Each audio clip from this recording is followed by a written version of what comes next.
This important video. I have been obsessed with trying to, you can say, shift the consciousness to a higher level or to have God realization like since a teen. I remember I went and took a transcendental meditation class, and he whispers the mantra in your ear. You can't tell it to anybody, it won't work. And I went home and I tried to practice that religiously, too much, because this is my nature. I hit things hard. And I had a movement disorder, and I'd have these spasms in my stomach and my spine. Some doctors call this dystonia. And I was destroying myself, my body, by trying to do this meditation. And he said, just keep at it, you'll get the benefits. But he has no idea. He had no idea. This is the thing. Like, people have no idea that we're all kind of like peculiar snowflakes blowing around. We have our own individual story, destiny, etc. And I learned. Not then, it took, I don't know, a couple of decades of beating myself up, doing techniques to try to get the awakening, to try to get the shift. I need to shift. So the mind says, yeah, do these techniques because this is what the books and teachers say, and then you'll get the shift. And I finally, grace, right? Because this is what I realized. Only grace can give you true wisdom. It can't, not a teacher, not a book. They can't give it to you. They can't IV it to you. Even if one thinks, no, I got this, they gave me such deep wisdom. No, the wisdom was already in you. It has to be at least like sprouting. And then maybe a teacher can activate it, just by talking about it. That's what we do in private sessions and satsang groups. That's what we do. If somebody doesn't have those, if those seeds aren't there and they're not like, flourishing a little bit, I can't help. I can't, like, no, nobody can give you some kind of miracle. They just can't. I understand though, when one's in pain, they just like, it's desperate. Like, please help me get out of it. I did it too. I know. But like, the tough love is you got to go through that, and then somehow at some point grace is going to cause something to shift. So I went through all these things, right? I tried so many different spiritual practices and meditations, and I just combed the planet, especially in India, because that's where it's all at, and most of it's commercial, merchandise. And I tried all these things, nothing was working. Kundalini yoga and mantra yoga, and they've made a farce out of yoga now. They got like animal yoga, like do yoga around the animals, the little puppies, and then they get the good energy and they raise your Kundalini. And then they got rave yoga. Yeah, the techno, that'll stimulate the life force, and then you do the postures and whoa, and then they got ones even better. Oh, marijuana yoga, right? Do that one. Yeah, man, I'm so yoga right now. Like the mind has just made a mess with, like it does, makes a mess with everything, including spirituality. I learned at some point, there's no technique that's going to shift my consciousness. This desire, why did I have such strong desire? Because I had strong health elements. That's why. Or if somebody else has some other, existential catastrophe in your life, you're going to be like, and then you've tried everything externally and nothing works. Yeah, those people usually find the spiritual path. It's like there was a joke. Somebody says, "Where's Jesus?" And the guy says, "I heard he's in prison." Because everybody goes to prison, they find Jesus, right? So this is the benefit of bottoming out and suffering. Suffering's like a gateway to true freedom, but it takes a while. Nobody wants to go through that grind. Yeah, I know. So at some point, I just gave up. I said, that's it. I'm done. I'm not going to do the religious, ritual, my yoga and my meditation every morning, get up at Brahma Mudra time, do the yoga and meditation, and then, the rest of the spiritual schedule. Because if I follow it really hard and diligently, then it's like God's gonna like reward me. It's the mind. It was the mind doing that. Now, for disclaimer, right? You gotta be careful on the channels because people, they don't have broad perception. A lot of times the intuition doesn't function. So then they think like I'm like bad mouthing the more ascetic type practices. No, if that comes natural for you and flows, if that's organic, you got no choice anyway. You don't need my approval. But yeah, those archetypes exist. Enjoy. Most people I meet, they're not from that lineage, including myself. So I'm talking to those who are in more belong to my lineage or this lineage. It's more of a tantric type, which says, be conscious. That's what it says. Be conscious and be aware of how the inner dictates inside your own being is guiding you. So that's what I come to realize after decades of like unnecessary tapas. It wasn't really unnecessary though. It was like I had to do it to get to that point to where I saw I didn't have to do it. Osho said something once in one of his books. He said, the only purpose of spiritual techniques is to burn out on them. I'm paraphrasing, and then you finally rest. That's what happened to Buddha. He tried all kinds of weird stuff, hanging upside down from the tree and mutilating his body and excessive dry fasting, and then he just got tired. He said, I'm gonna chill by this tree. I'm done, man. And then some shift took place. You see, this is how it is. But see, then the mind takes that, like the non-duals, some of them, okay, and says, call off the search, doesn't exist. They do it prematurely though. They haven't like went through the process. You see, so then that's a trap too. That won't work either. You can't manipulate this evolution. We can try, but it's just not gonna work. And in the long run, it's all gonna come out, and we're gonna have to fulfill our destiny and deal with these cards that we're here to play, you know. So I wrote some things because I want to make sure, because I feel this is an important video for many people. Oh, so then before I realized that all this is like, I can't force a shift with my mind. Before I realized that, or positive thinking or whatever, before I realized that, I found the last kind of spiritual technique I found was self-inquiry. That resonated with me more than any other teaching because it made sense.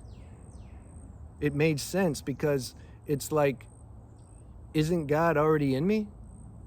Self-inquiry is like, yeah. Inquire to what the obstructions are that are making you think like that God's not here and that you have to do something to get to God.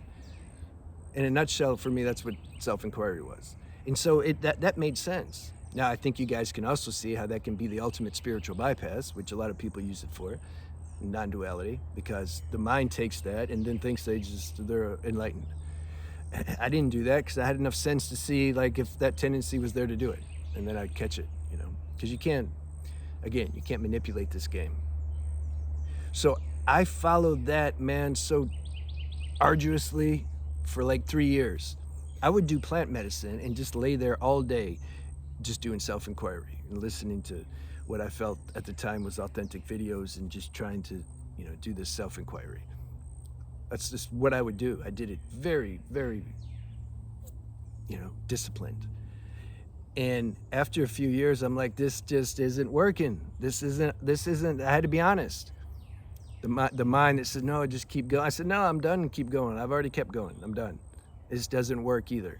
Because it was the mind was trying to use it to get to the self. Again, it was the mind doing it. It wasn't organic. When I contemplated and said, okay, well, this is what happened. I'm glad. At some point I gave that up and I said, God, what do I do? You know that I want to like reach you. I know, and you know that I know that you're here somewhere, everywhere. Why do I feel this separation? What can I do? Is there anything I can do, number one, to bridge this gap, this separation? What can I do? And then I would start to listen inside and see. And that could change from moment to moment. Sometimes go take a walk, go do that. Sometimes pray. Sometimes self-inquiry. Sometimes do some yoga postures and listening to bhajans in the background. There are countless things, but I let what I'm supposed to do be prescribed to me in that moment. This was how, that was grace working through me, telling me the things that I should do to and then grace will give me a shift. But the things that I was supposed to do was assisted by grace. This was the beautiful discernment that came to me. I recognize the difference when my mind is trying to do the technique, trying to do it, versus when I'm being assisted by some inner sanction to do something. We have to learn that difference, and we will. It's an evolutionary thing, though, because some ask that question too. How do I learn the difference? As if I can tell you how to learn it. Like you can't learn these things. You got to go through your process. So I started doing that, and then I made a video about Anandamaya Ma, and I've talked about her. It's like that came organic too. I remember when I was staying at the SRF ashram, and also the temples, the SRF temples. I would see all the pictures on the wall, Yogananda and Sri Yukasteshwar and Lahiri Mahashaya and Babaji and Anandamaya Ma. She always, when I looked at her picture, captivated me more than any of the other pictures. Just because, not because she's better, but because, like, it, you know, we have to find those forms or expressions of God that resonate with us as an individual. That's like part of the Dungeons and Dragons game. Like, you know, you got to find your right things, your right tools, your weapons. Another character, he uses different weapons. You see, this is what the human life is too.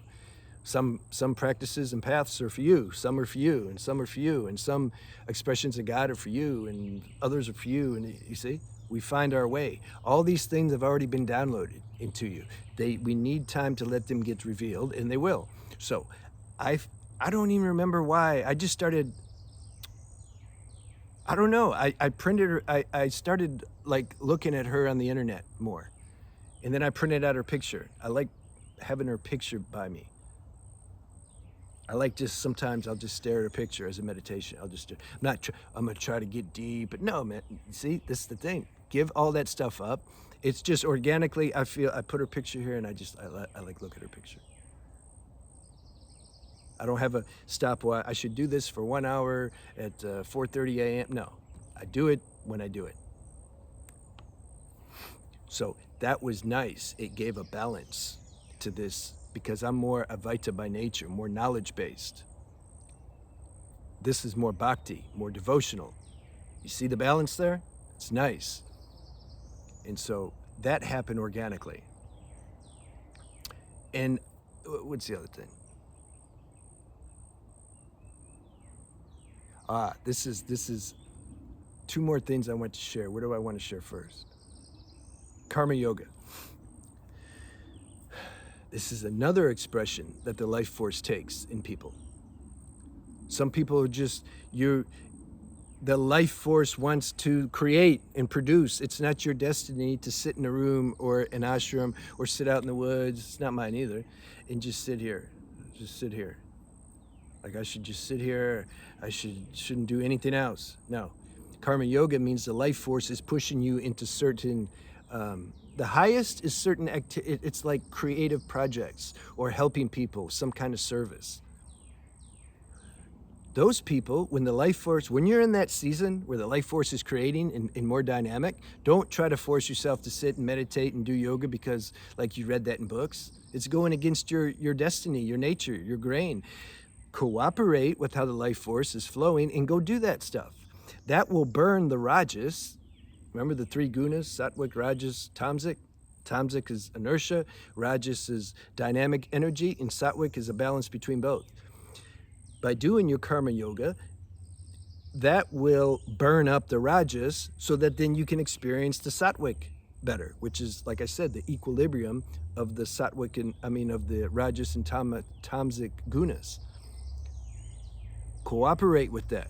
Go do these things that you feel the life force is wanting you to do. This burns up the successive life force. That's why in some of the old days, a new student would come to the master's ashram, and the master wouldn't even have him go to meditation or yoga. It could be for two reasons. Number one, his mind wasn't ready It's too much rajas, so he would just have him clean the kitchen or do some work. Just do some work. Just burn this rajas up.